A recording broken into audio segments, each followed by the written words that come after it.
even as we rolled up our banners and put away our flyers and our placards, that the imperialists continue to plot and scheme on ways that they can not only kidnap and even execute Assata, but where they can deepen this war being waged against the African liberation movement as a whole. So therefore, we will have to be on our ground even more than the imperialists themselves.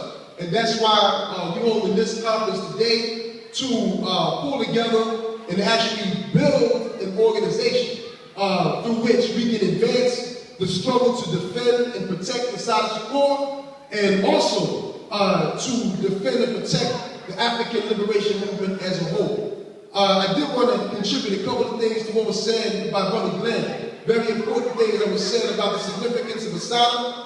One of the things that we really have to understand is that this social system, imperialism, we talk about being an anti-imperialist organization. Well, the fact of the matter is that imperialism as a system, as an entity all over the world, exists as a consequence of an attack being waged on oppressed peoples around the world as a means of protecting a parasitic social system.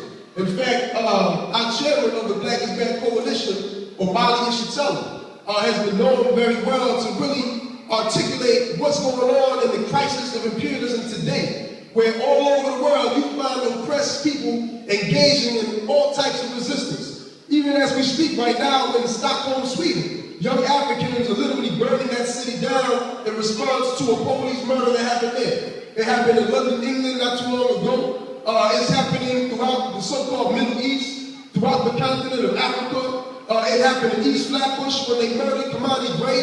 The attacks being made on oppressed people around the world are being responded to by the people ourselves through resistance, ongoing resistance. And this resistance of the people is the basis of the crisis of imperialism. No longer can the U.S. go into Africa or the Middle East or Venezuela or anywhere on the planet and say, you know, give me your oil, give me your gold, without having to duck bullets, right? And that's the basis of the crisis of imperialism right now. Part of the way in which imperialism is responding to this crisis, trying to resolve this crisis, is by attacking the leadership of these movements, of this resistance, right? And that is in part why Assata Shakur is in the crosshairs of imperialism right now, because she is a symbol and she represents one of the only remnants of the last period of genuine revolutionary struggle that occurred in this country right here, of the Black Power revolution of the 1960s, where the masses of oppressed and exploited African working and poor people began to join the ranks of revolutionary organizations like the Black Panther Party.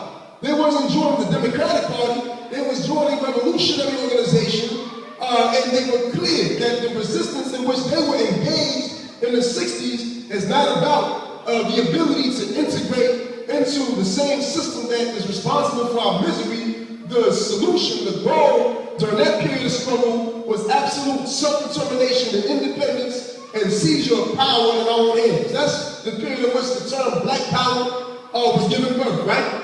And that's why not only did the U.S. engage in the COINTELPRO and this counterinsurgency, which, like Brother Glenn said, that was the last resort that the imperialists had. They couldn't argue down the politics of the revolution. So they had to resort to the gun. They had to murder Malcolm X. They had to lock up all the Panthers. They had to force Assata underground and in exile as a means of crushing this movement that was literally threatening the existence of this whole social system, threatening the ability of white power to continue to feed off of our resources. That's why Assata Shakur is important. But more than that, because she represented an anti-colonial organization that was clear that the resistance should be carried out by any means necessary. The Black Panther Party and the Black Liberation Army was an organization that was clear that they were engaged in resistance against a colonial military occupation of the African community. They were clear that the NYPD and what they do to black people right here in New York is no different from what the U.S. Marines was doing in Vietnam